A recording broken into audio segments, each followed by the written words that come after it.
With EA Sports revealing this week that the new F1 24 game will be released on the 31st of May, and with this week being the first race week of the new season, I added every new livery into the F1 23 game. Now this was made possible with the F1 24 season mod that was created by the incredible Venturi designers, and the link will be in the description below. So let's have a look at the cars. We're going to look at the cars in reverse Constructors' Championship order, so we will start with Haas and finish with Red Bull.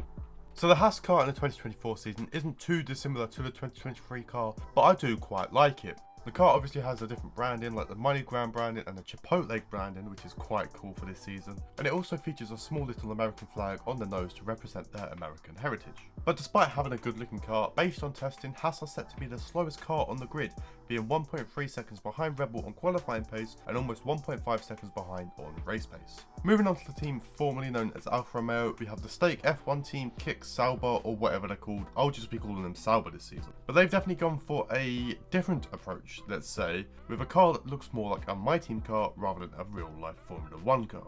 The bright green is definitely going to stand out on track, so you're not going to be able to miss one of these cars, but it is just a very interesting decision. Now the Sauber team had a better time in testing, as they are said to have the 8th fastest car in qualifying, but are tied 7th place in race pace, still just over a second behind the top team. Now moving on to the Visa Cash App RB Racing Bulls V-Carb Alpha Tauri Toro Rosso Red Bull car, whatever it's called. The sister team of Red Bull Racing have gone for a very Toro Rosso inspired car, with the blue and the white and the chrome looking actually quite nice. You of course have the Visa and the Cash App logos dotted around the car, alongside the Hugo Boss logos, which is what the team was rumoured to be called before they was announced as the V-Carb. Now they actually had a pretty good testing, coming out as the 5th fastest car in qualifying, but dropping down to 6th based purely on their race pace simulations. Now it's the Williams team's turn, and they once again have quite a nice car. It's also quite similar to their previous rendition, but without the geometric features on the engine cover. They maintain their sponsorship from Duracell, and have once again made their air intake look like a battery, which I personally love. There's also this new sponsorships from MyProtein and the Haas team principal, and the team also have some really good looking driver overalls for this year. Now they were making great progress towards the end of last season, but unfortunately dropped down to P9 in both quali pace and race pace across the 3-day testing before this season. Now finishing 6th last year was the Alpine team, but this year there's only one way to describe their car. Carbon fiber, carbon fiber, carbon fiber, carbon fiber, carbon fiber. There is a very minimal amount of paint on this car, but it's somehow still overweight.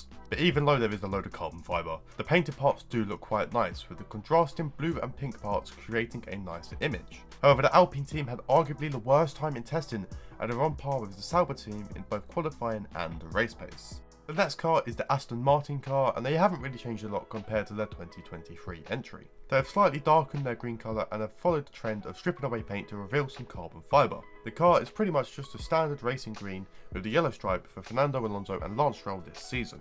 In testing, the Aston Martin team actually performed quite well, with the simulations putting them in 6th for qualifying and 5th on race pace. The McLaren team have also decided to strip away quite a lot of paint and have decided to go with just the orange and black with the Google Chrome inspired wheel covers. They did have some good one-off liveries last season, including the Chrome livery, the Triple Crown livery, and the designs used for Las Vegas and Abu Dhabi. There's not much else to say about this car, apart from it's got less colour than the previous years, with more sponsorships planted around. And the McLaren proved to be quite competitive after the progression through last season, as they are looking at the 3rd fastest in qualifying and the 4th fastest car on race pace. 3rd place last season went to the Ferrari team, with their new car having a slight shake-up. Of course they stick with the iconic red livery, but this year they have added white and yellow stripes across the chassis. This matches up with their new driver suits, which provides a fresh new look for the Italian team. This comes a year before Lewis Hamilton makes a groundbreaking jump away from Mercedes and joins Ferrari in 2025. But when it comes down to the racing, the testing in Bahrain proved that the Ferrari team will be competitive for podiums, coming 2nd place in qualifying pace, with 3rd on overall race pace. Finishing runners-up in the 2023 season were the Silver Arrows of Mercedes. After having another all-black car last year, they've decided to incorporate the silver back into the car's design, prominently on the nose of the W15. And once again, the Mercedes team have been hit by the carbon fibre bug, as half of their car seems to be revealed carbon fibre with no paint apart from the sponsorship logos, specifically looking at the front wing and the side pods. In testing, they proved to have quite a strong race pace, being just 2/10 slower than the top team. However, they dropped to over half a second slower when looking at the qualifying pace simulations. And last but not least is the RB20 of Red Bull Racing. Now their new car looks absolutely incredible and completely different to previous years.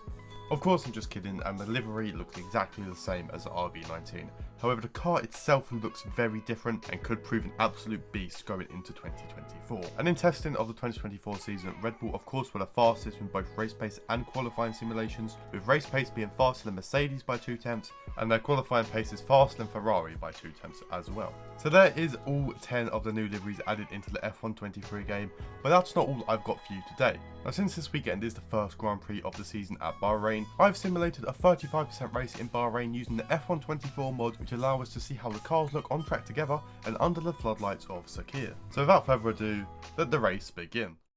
It was a race against time in 2004 to get Sakir ready for its Grand Prix debut. But today, the only race is where it matters, right on track. Welcome to the Bahrain Grand Prix. There's no shortage of passing opportunities around the 3.36 miles of the Bahrain International Circuit, with the best, of course, at turn 1, and then another soon after into turn 4. 15 corners here, 6 to the left and 9 to the right, and we could see 1 or 2 flat spots into that tight left-hander of turn 10. So with the race not far away from starting, here's what today's grid rundown looks like. A fantastic effort from Charles Leclerc yesterday, and it's put him on pole, and Oscar Piastri completes the front row. Looking down the rest of the grid, we have Hamilton, Perez, Sainz, Fernando Alonso, Stroll, Russell, Norris, Verstappen, Ocon, Albon, Gasly, Magnussen, Hulkenberg, Sargent, Bottas, Joe, Ricciardo, and Yuki Tsunoda. Now it's almost time for lights out, so let's go down to the track. Anthony Davidson joins me once again in the commentary box, and it's fantastic to have you with us here, but I'm curious, as a man with experience out on the track, how do you stop those pre-race nerves from becoming overwhelming when you're lining up on the grid? Well, I imagine they'll be starting to feel the adrenaline as they anticipate the run down into turn 1, a bit like preparing to go into battle. The unknown situation will bring nerves, but that's a good thing. It will keep them focused on the moment and on their surroundings as we build towards the start of the Grand Prix. So here we are on the grid of the 2024 Bahrain Grand Prix, with Charles Leclerc actually taking pole position. But surprisingly, the reigning champion of Max Verstappen will only start in P10, with his teammate starting in P5. So he does have a lot to do if he wants to get back into those podium positions and even stand a chance of winning this race. The pole sitter of Charles Leclerc maintains his lead going into the first corner, just ahead of the McLaren of Oscar Piastri. Now, as he is in first place, let's first have a look at how the Ferrari looks in the light, and it does look really nice. The yellow and white stripes across the car do add a nice little pop of colour alongside the shell badges, and it just makes it an overall Ferrari car. Now, Leclerc has pulled away from Piastri, so he gives himself a nice comfortable gap behind him, but someone who doesn't have space is Hamilton and Perez, as they are actually going wheel to wheel on this first lap of the Bahrain Grand Prix.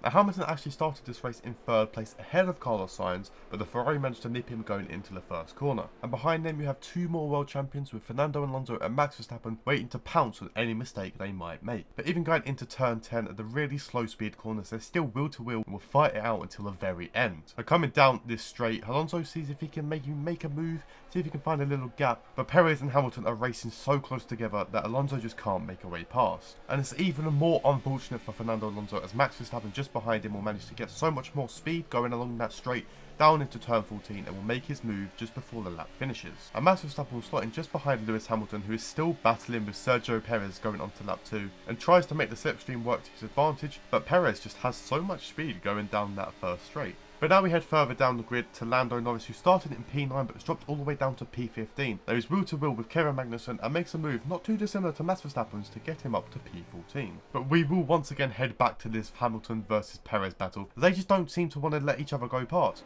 Hamilton managed to stick around the outside of turn 1, which is letting grab the inside for turn 2, but then the outside again for turn 3, so coming down this straight they're still wheel to wheel. But Perez will have the inside for turn 4 and manages to get ahead, with Hamilton slotting in just behind to go through 5, 6 and 7. So let's take a look at this Red Bull car, and honestly there's not much to say once again. it looks the exact same as last season's. Now last season's car was an absolute beast, with Red Bull winning 22 races and Max Verstappen winning 19 of those. And speaking of Max Verstappen, he is actually now wheel to wheel with Lewis Hamilton and going to make a move going into turn 14 once again, but this time he is on the inside. Now he's wheel to wheel here with Hamilton trying to make that move stick, but there's no DRS, so he doesn't get that advantage as that only turns on lap 3, which we are going on to now. But then all of a sudden Fernando Alonso uses the slipstream from Max Verstappen and actually manages to get ahead of both Hamilton and Verstappen, with Hamilton losing 2 places in a matter of a corner and a straight. Now Alonso and Verstappen will continue this battle heading into turns 1, 2 and 3, with Verstappen having the inside of turn 2, giving him a better run onto the straight. Now it does look like all 3 cars managed to get DRS heading into the straight, so as Verstappen pulls away, Hamilton manages to level up with Alonso heading into turn 4.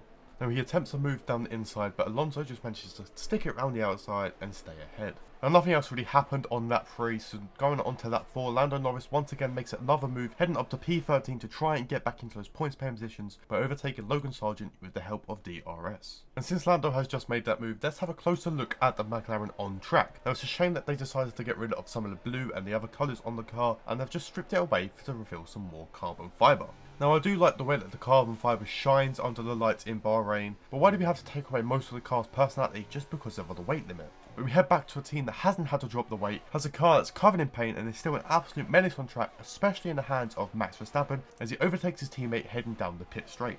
Now onto a man that we seem to have talked about a lot during this race, Sir Lewis Hamilton, in his last season with Mercedes in over 10 years, heading to Ferrari next season. Now the car he's got for this season, the W15, it's got the aspects of the black car that we've seen in the past few years, as well as the original silver car from the early 2010s, and on track under the lights on the Bahrain circuit, it does sparkle quite nice. Now night races, I always love night races because the lights make the cars just come to life and just look so much better, especially when they have that glossy finish. Another car that's sparkling and shining under the lights is the Visa Cash App RB team. They've incorporated a very Toro Rosso style car with the blue base and the white stripes going along it. Actually works quite nice, especially with the chrome little details such as the Red Bull on top of the car and the Visa logo. But unfortunately for them, in this race they are sat in 18th and 19th, which doesn't seem to be quite reflective of their actual result, with actually Daniel Ricciardo going fastest in FP1, which has literally just happened. But this mod is purely just for the cosmetics and doesn't actually change the performance of the cars or the performance of the drivers, but it's here purely to give the user the feel of the 2024 season.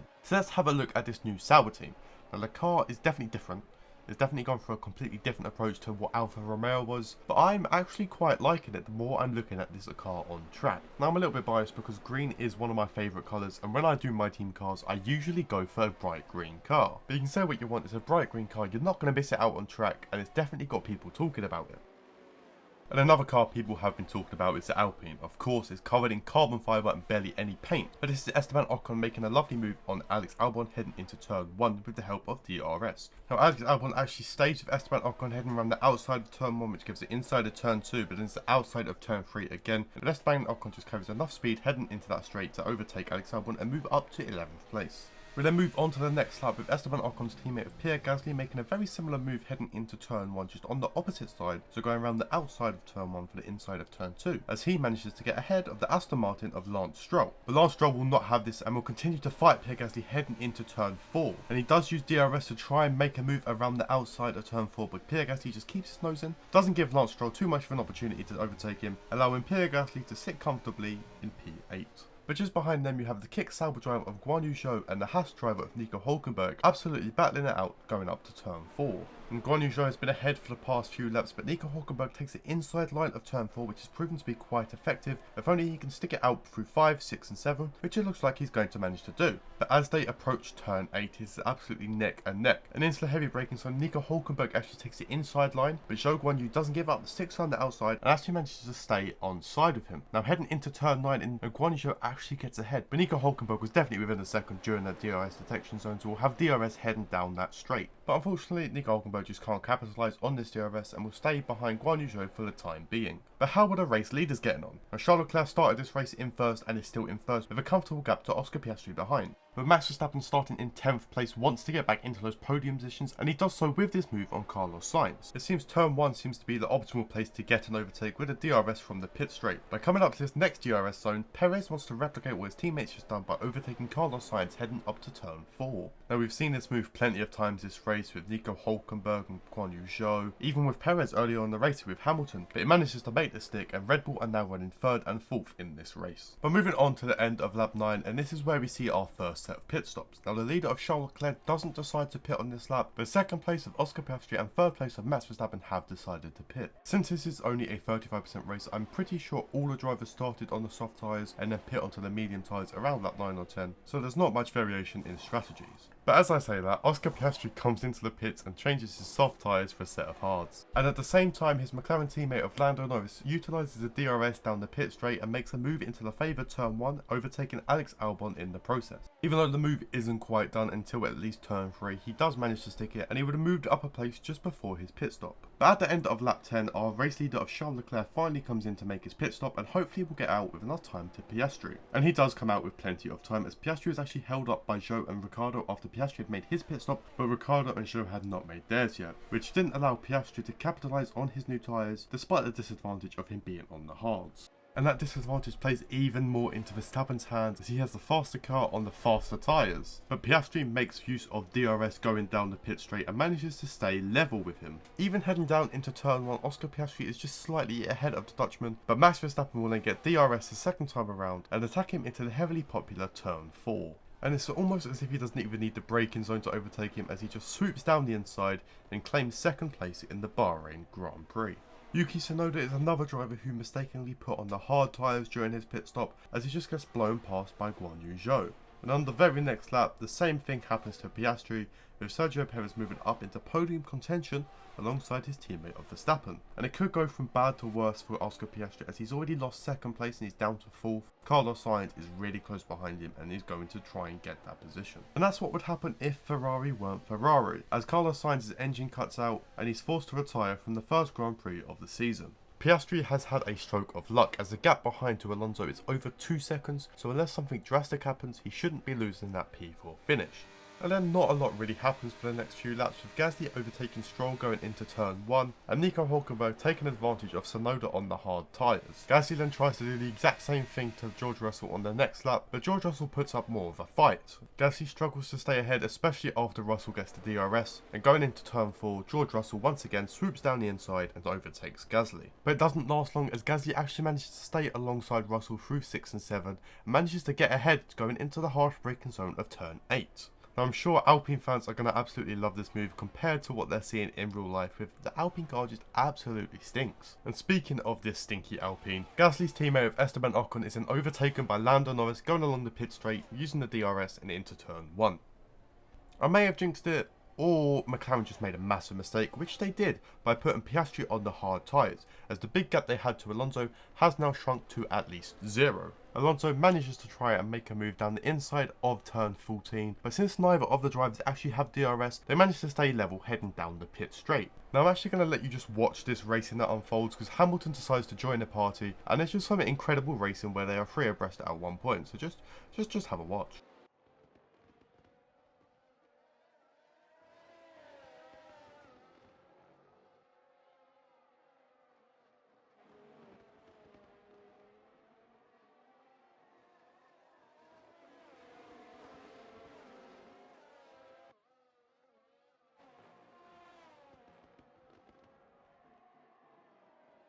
And no one would have thought after all of that, the car that was on the hardest tyres, the McLaren of Oscar Piastri, would remain ahead. And actually stayed like this all the way around, heading into the final lap, with Piastri leading Alonso and leading Hamilton. But that is until Hamilton gets the slipstream and the DRS on Alonso and Piastri and decides to go down the inside of turn 1, once again making them 3 wide.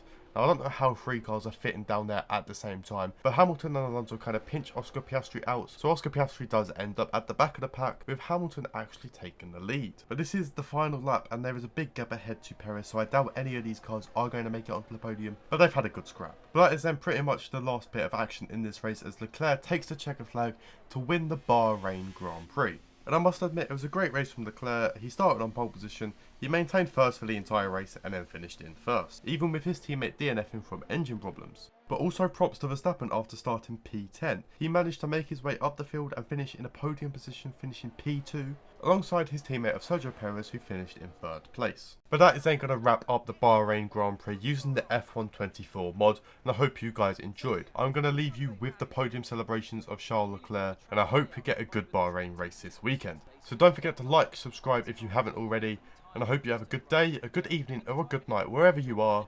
Goodbye. It just looks so comfortable out there. It's like anything. It always looks so easy when it all just clicks. Looking at the podium, you can see that red suit familiar to fans across the globe. A world-class win for a world-class team. Ferrari, do it again.